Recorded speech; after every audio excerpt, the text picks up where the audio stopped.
ole kan huangin hetilai hi mani lok nula an chi lum nam mun tha khania hei kan ri tangina chak hilai mai ki mekul chak lok ke tong trai na mual khania helai atang hian an soi danin helai riang ni ti the a hlauhawm tana hei helai tang hin ani na taka chan ti rial theng huan phim kurangai an ti hero suat ka ni sak hei sak kan hawa phim ko suan na hom suan kan hian hetilai hi ania an inchim kan ke khania kan chi ka ni tanga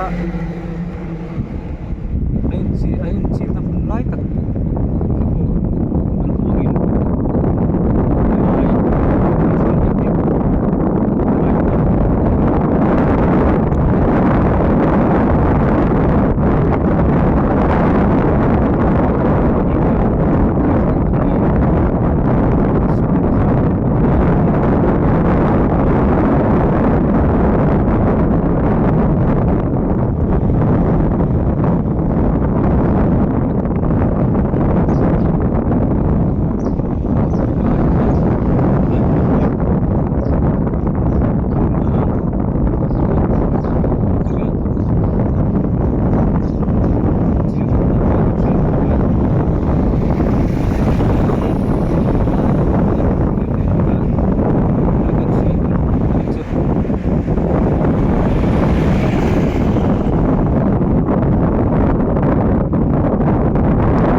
helai tak zo ka hin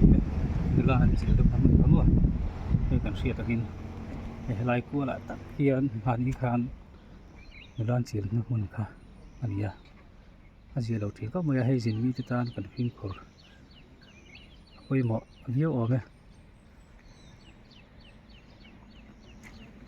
tiang hun moya kong hei kan mo ngin ki ta thang thang ni chau to chen hei tiang hun moya kong ko lai hi ro sur chuan anal view don ti ko ria ta hei ti han en oyen kong hi Alkatra hi na ne angring khop moya ka mu dana chon Alkatra ne le tu ba ni kan ria amam tiang cái chuyện cuối tuần thì cũng đang kan sai du ni hei mani laka ka hian nga turol nga ka hian traffic na chu tum halai kha nia ni puite kan phim kurangai le ti ka kan sai wa hei tu lai hi kuate a che thuk thuta a bikin true wheeler a phim kurangai le zul ome